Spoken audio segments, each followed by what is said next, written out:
আবিন সেই খেজুরে বরকত দিয়া দিবে। কিছুক্ষণ পরে রান্না হয়ে গেল, রাসূলের সামনে গোশত আসলো, রুটি আসলো। আল্লাহর নবী খাবারের শুরুতে দুই একটা রুটি আর দুই তিনটা গোশত টুকরা রুটি দিয়া পেঁচায়া হযরতে আবু আইয়ুব আনসারীর হাতে দিয়া দিলেন।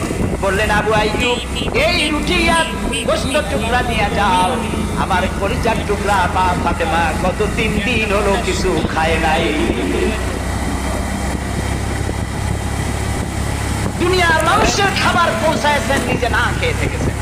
হযরত আয়েশা বলেছেন, একদিন 2 দিন না, মাসের পর মাস রাসূলুল্লাহর স্ত্রীদের ঘরে চুলায় আগুন জ্বলে। দুনিয়ায় নাই জারত করব এনে। হযরত ওমর রাদিয়াল্লাহু তাআলা আনহু রাসূলুল্লাহর ঘরে প্রবেশ করেছেন। এখনো ঘরটা আছে, মসজিদে নববীর কোনায় ছোট্ট ঘরটা, বিশ্বনবীর ঘর। তিনি ঘরের মধ্যে প্রবেশ করে দেখেন রাসূলুল্লাহ শুয়ে আছেন। তারপরে হযরত আবু বকর সালাম করলেন, রাসূলুল্লাহ উঠে বসলেন। হযরতে ওমর রাদিয়াল্লাহু তাআলা বাচ্চা শিশুর মতো ডুকরে কেঁদে উঠলেন। নবীজি জিজ্ঞেস করলেন, ওমর কাঁদো কেন? হযরত ওমর বলছেন, ইয়া রাসূলুল্লাহ, আমি বিশ্বনবীর ঘর দেখতেছি, ছোট্ট একটি ঘর, এক কোণায় পানি শূন্য সরাহি কাত হয়ে পড়ে আছে, এক পাশে একটা গ্লাস, আর আপনি যে বিছানায় শোয়া, চাদর নাই, বালিশ নাই, দড়ি দিয়ে পুরানো খাটিয়ার উপরে শুয়েছিলেন, হাতের তলায়, মাথার তলায় হাত দিয়ে আপনার জান্নাতি শরীর মোবারকের পিঠের উপরে দড়ির দাগ আমি সহ্য করতে পারছি না, ইয়া রাসূলুল্লাহ।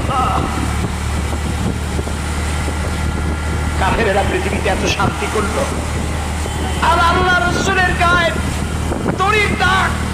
আপনি আমাকে অনুমতি দেন, আমি একটা তোষক আপনাকে বানায় এনে দেই। রাসূলুল্লাহ বললেন, ওমর, আমি যদি হুকুম করি, এই যে ওহদ পাহাড়টা আমার জন্য সোনায় পরিণত হয়ে যাবে। আমি পৃথিবীতে শান্তি করতে আসি নাই, এসেছি মানবতার মুক্তির জন্য, কল্যাণের জন্য। নবী করিম সাল্লাল্লাহু আলাইহি ওয়াসাল্লাম এই যাকাতের বিধান কায়েম করলেন। মানুষের দুয়ারে দুয়ারে খাবার পৌঁছে গেল, বৃদ্ধরা ভাতা পেল, বয়স্করা ভাতা পেল, বেকারেরা তাদের কাজের সংস্থান পেয়ে গেল। অবস্থা এমন হলো, হযরত ওমর ইবনে আব্দুল আজিজ রাহমাতুল্লাহ আলাইহির সময় যাকাত কে নেবে, যাকাত কে নেবে চিল্লানো হতো, ঢোল বাজানো হতো। একজন লোক পাওয়া যেত না যে যাকাত আমার দরকার। ইতিহাস লিখছে, ওই সময় একজন লোক তার সাত্তার টাকা নিয়ে ঘুরতেছে, সে যাকাত কাকে দিবে। 3 দিন হলো যাকাত নেওয়ার মতো একটা লোক পেল না। অবশেষে ক্লান্ত হয়ে মরুদ্যানের মধ্যে বসে আছে। কিছু সময় পর দেখলো যে একটা লোক, ধুলায় ধূসরিত চেহারা, তিনি এসেছেন, হাতে একটা বড় টোপলা। এই লোকটি বলল, পথিক, আসসালামু আলাইকুম, আমি 3 দিন ঘুরলাম এই দেশে, একটা মানুষ পেল না যাকে আমি সাদকার টাকা, যাকাতের টাকা দিতে পারি। আপনাকে মনে হচ্ছে গরিব মানুষ, জামা কাপড় ময়লা, আপনি আমার এই টাকাগুলি নিয়ে আমাকে উদ্ধার করুন। লোকটি বলছে, তোমার মাথা ঠিক আছে কিনা আমি জানি না, তুমি কি মনে করছো যে আমার এই বস্তার মধ্যে ছেঁড়া খাতা, তোমার ওই টোপলায় যত টাকা, ওর থেকে অনেক বেশি টাকা আমার এই বস্তার ভিতরে। আমি 1 সপ্তাহ ঘুরতেছি, একটা গরিব মানুষ পাই নাই এই দেশে। এটি হলো যাকাতের কল্যাণময়তা, যাকাত ভিত্তিক অর্থ ব্যবস্থার কল্যাণ।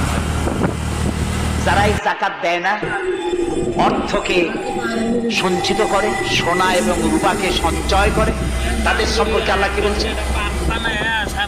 والذين يكنزون الذهب والفضة ولا ينفقونها في سبيل الله فبشرهم بعذاب أليم। যারা নাকি রৌপ্য এবং স্বর্ণ সঞ্চয় করে, আমার রাস্তা খরচ করে না, মানে গরিবদের দেয় না, সঞ্চিত করে রাখে, তাদের জন্য কঠিন পীড়াদায়ক শাস্তির সুসংবাদ দাও। প্রশ্ন করতে পারে, শাস্তির কি সুসংবাদ হয়? শাস্তির কি হয়? আল্লাহ সুসংবাদ বললেন কেন? এটা বোঝাবার জন্য ছোট্ট একটি দৃষ্টান্ত যথেষ্ট। মা যদি ছেলেকে কন্ট্রোল করতে না পারে, দারুণ দুষ্ট, মা তখন বলে, তারা তোর বাপ আসুক, আমি তারে নালিশ করবো, এমন পিঠি দেবে তখন মজা টের পাবে। পিটাইলে কি মজা লাগে? তাহলে মজা বললো কেন? শাস্তির তীব্রতা বোঝাবার জন্য মজা শব্দ ব্যবহার করা। এটা কোরআনে কারীমের বাগধারা।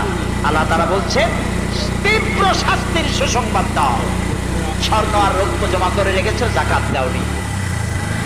বহু মহিলার অসংখ্য সোনা রূপা আছে, যাকাত দেন না। কবে কালে ভদ্র একটা বিয়ে আসবে, সেই বিবাহে সজ্জিত হয়ে যাবেন, সারা বছরে যাকাত দিলেন না, এতগুলি সোনা আটকায় রাখলেন কেন?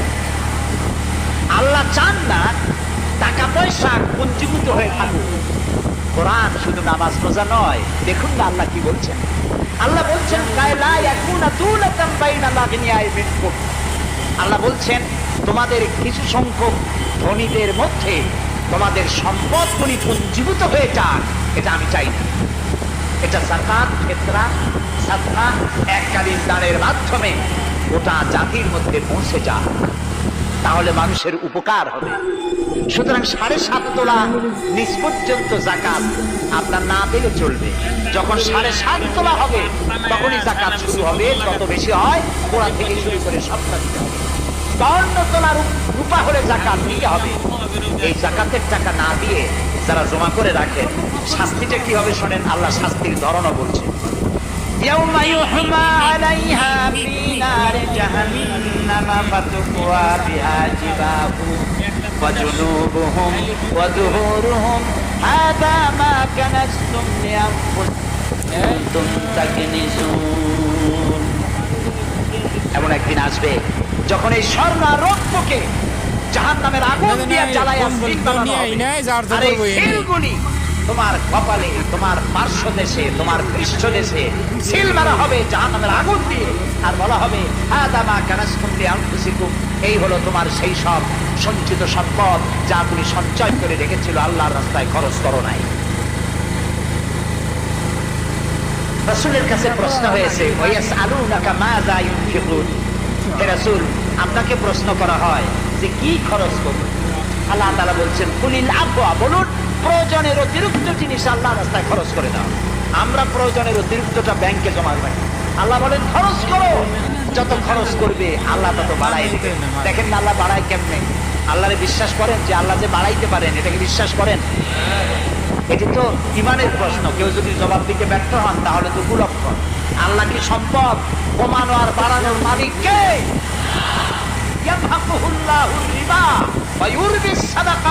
আল্লাহ তাআলা বলছেন আমি সুদকে ধ্বংস করি আর সাদকাকে বৃদ্ধি করি।